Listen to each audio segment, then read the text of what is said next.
अस्सलाम वालेकुम viewers, welcome to doctor के। आज मैं आपके साथ एक ऐसा आजमूदा नुस्खा शेयर करूंगी। जैसे कि रमज़ान आ चुका है तो अक्सर लोगों को अफ्तारी के बाद बदहज़मी का मसला हो जाता है। ये चूरन बनाकर रख लें, अफ्तारी के बाद इस्तेमाल करें, इससे आपको बहुत ज़्यादा फ़ायदा होगा।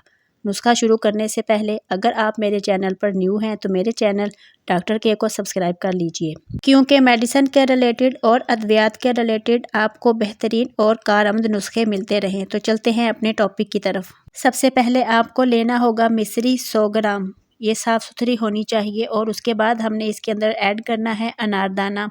अनारदाना भी कोशिश करें साफ़ सुथरा हो और नीट क्लीन किया हुआ हो। उसके बाद हम इसके अंदर ऐड करेंगे सौंफ। सौंफ भी हमने 100 ग्राम ही लेनी है। उसके बाद इसके अंदर ऐड करेंगे सुंड। सुंड को भी हमने 100 ग्राम ही लेना है और इन तमाम चीज़ों को अच्छे से पीस लेंगे। पीस कर हम इसका पाउडर बना लेंगे और किसी खुश्क जार में ऐड कर देंगे। अब बात करते हैं इसके तरीका इस्तेमाल की। इन चारों चीज़ों को बारीक सफ़ूफ बना लें और हर खाने के आधे घंटे के बाद या अफ्तारी के आधे घंटे के बाद 1 चाय का चम्मच यानी 1 टीस्पून नीम गर्म पानी के साथ खा लें। अब बात करते हैं इसके फ़वाइद की। इस चूरन से खाना जल्दी हज़म हो जाएगा, आपके पेट से बादी गैस ख़त्म करेगा और सबसे ख़ास बात, इसको खाने से आपका वज़न भी कम हो जाएगा।